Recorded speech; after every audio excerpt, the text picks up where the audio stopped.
Hey guys, welcome to my channel.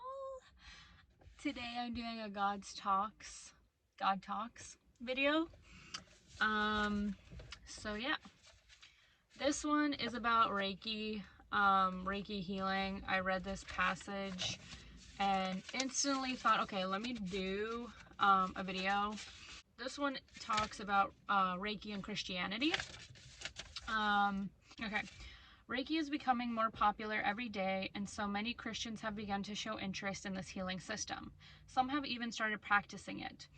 Christians have realized how useful Reiki is in showing compassion to other people. They have also benefited from the different forms of healing and how it draws them closer to God through a connection only them can explain.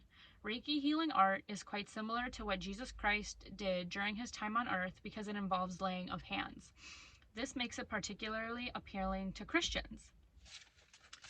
Is it okay for Christians to practice Reiki? There's a lot of confusion about Christianity and Reiki practice. So many Christians are drawn to the healing art of Reiki, but do not know if it is okay to practice it because of their faith. Some even take months to think about whether or not they should visit a Reiki center. These people keep their interest in Reiki a secret because nobody wants to be criticized or burned at the stake or something. A young man once said that Christianity does not leave room for the healing art of Reiki, but he made up his mind to listen to the voice of God and accept the blessing that is Reiki. That young man was me. Some people don't think highly of Reiki because of certain stories they have heard and whatnot. A young woman didn't want to buy into the idea of Reiki because she heard stories about a Reiki healer who abused his patients. But the crimes of one person should not apply to the whole. I mean, humanity isn't all stupid because of a few dimwits, am I right? So yeah, I have done a Reiki session myself. I've only done one. And that was back in, I want to say 2019. I went to a lady in Tennessee. I was living in Tennessee at the time. And she had a beautiful little room with crystals and this water fountain. She did a tarot reading for me before we started, kind of just focusing on the energy that she saw for me from the past years and things that I would need for healing, and energetically speaking, things in the future. I think I did an hour session with her. Yeah, I did an hour session, and she didn't physically touch me. It was more of drawing symbols and different chants and music. And I remember I took an Uber there and back. And I felt really good. I felt very alert, very oriented, very balanced emotionally, mentally. I just felt really, really good. So I'm learning a little bit more about Reiki. And in this book, if I forgot to mention, it was Reiki Healing for Beginners, by David Felipe. So, unlocking the secrets of aura cleansing and Reiki self-healing, learning Reiki symbols and acquiring tips for Reiki meditation and Reiki psychic. Growing up, I had different things like anxiety, depression sometimes, PTSD was a big one, just triggers, emotional triggers. I literally started looking into Reiki just for like the emotional balance.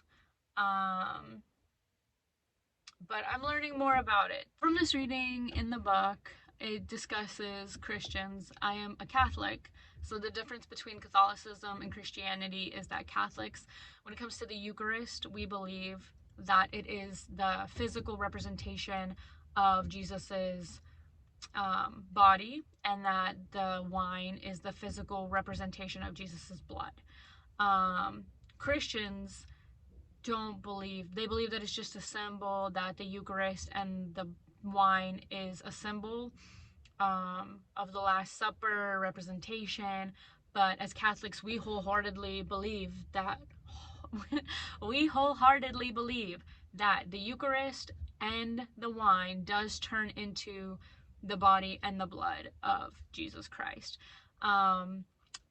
Then that brings about cannibalism and things of that nature. I'm really not going to go talking into it in this video, but I wanted to talk about healing, Reiki, the psyche.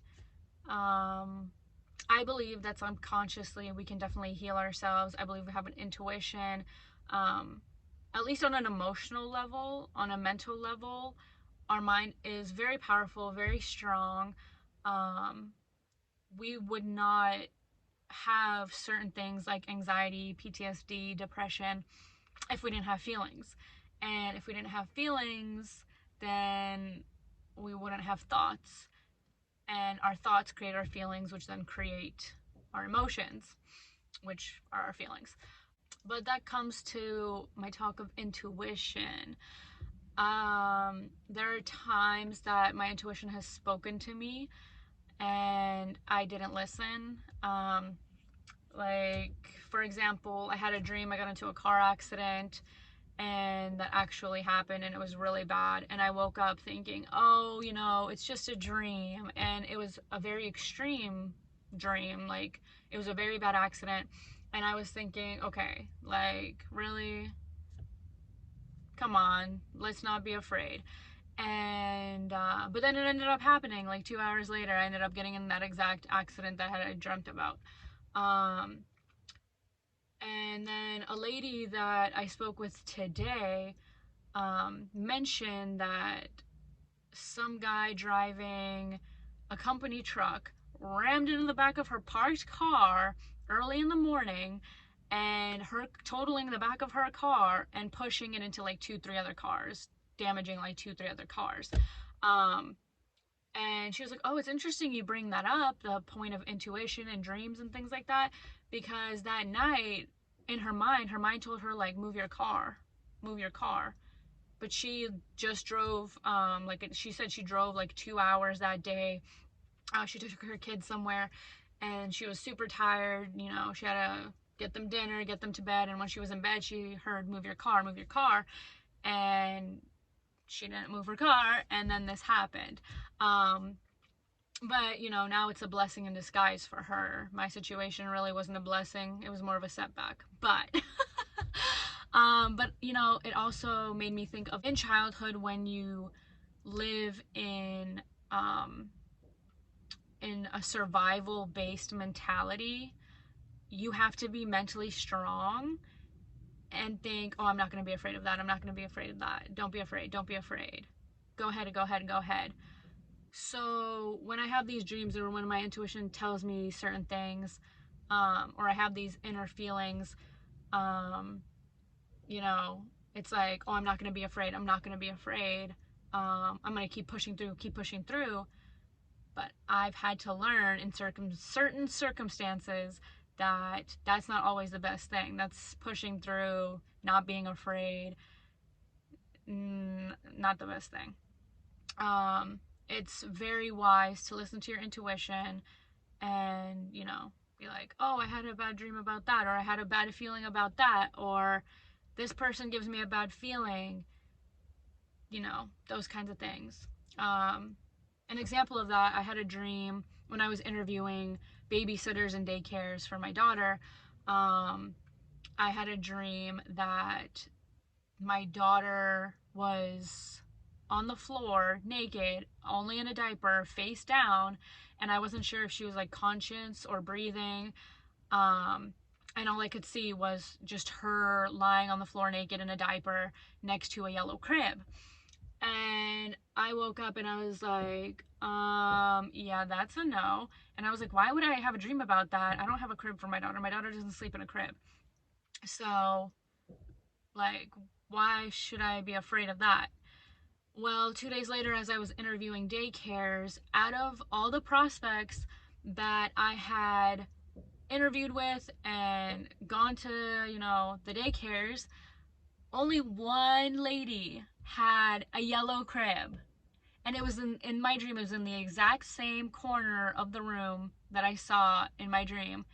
And this lady was, 50, 60.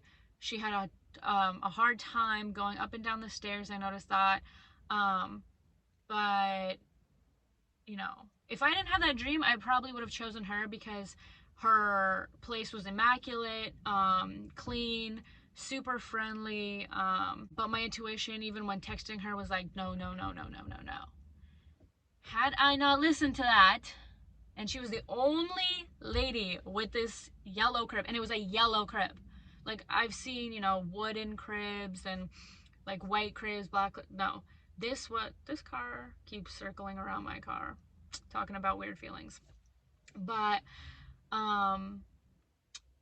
yeah, this lady had a yellow crib. Everyone else had like a playpen for nap time. Yeah, so she was the only one with a crib. But yeah, so in this video, I wanted to say that, you know, when your intuition your intuition is your inner knowing, just like your inner feeling, inner gut feeling, you need to trust that. Whoever is watching this video, you need to trust that. Listen to it. It's okay to listen to yourself, and acknowledge how you're feeling, and use that to navigate certain situations and places to keep yourself and, you know, in case your family, safe. So yeah, I'm at church. I'm gonna go to church now and listen to the homily. But that was just the message that I wanted to get out today about intuition. It helps somebody, that this is just a reminder to listen to yourself and constantly pray, always be talking to God, and have discernment. I hope you guys enjoyed this video. Like, comment, share, and subscribe. And I'll see you in my next video. Bye. I also wanted to add into my video that humility also goes hand in hand with healing. And when we feel like our struggles and things that are going wrong in our lives are, you know, too much and we can't handle it, ask God to show you people that you can help. Or, you know, when you're pitying yourself so much, God will place other people in your life that have it way worse than you. And yeah, just always be humble, because somebody else has worse problems than you do. So we only have this moment. We don't have tomorrow. We don't have the next day, the next day, the next day. All we have is today. We have to be grateful for today, and we have to be humble and remember that there's people that are worse off than where we are. And that doesn't mean that our problems are not as significant, but God does not give you problems that you cannot handle. So if you couldn't handle it, he wouldn't give it to you. And it's always important to try and learn and see, okay, what am I learning about this? What is my purpose for this? What is the soul purpose? What is my soul purpose for this? Why am I going through this? That is very important. And just always remain humble and grateful. That's really the key. Just remaining grateful for what we have. And on that note, I was feeling like crap about myself and, you know, pitying myself, really. And then God put, you know, people in my life that made me realize my problems are really not as big. And my fears are just that, fears. And I need to get over them and get over myself and do what is required because I have a daughter. And that's why I was pitying myself. I'm like, I'm a mom. Why am I going through this? Like, I already have so much on my plate. And then God showed me other moms that had more kids, going through more problems. And that wasn't any fault of their own. But, you know, showed me a mom with, you know, health problems. And she had a very young child. And she was still out getting groceries. She was still out making a way. Like, we are very strong people, right? We have to be strong. And I started crying because I'm like, here I am pitying myself.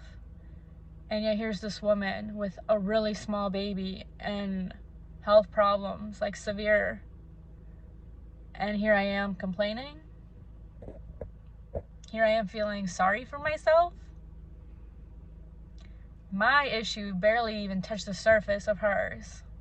And we shouldn't compare, but it reminded me to be humble and, you know, be grateful and thankful that my problem is my problem. And then showed me another lady today with multiple kids, and she didn't have a car, and it was no fault of her own. Her car got totaled, and it's like, she's the one that I was talking about earlier, that her, you know, intuition was telling her, move your car, and she didn't listen. But yeah, she had 3 little kids and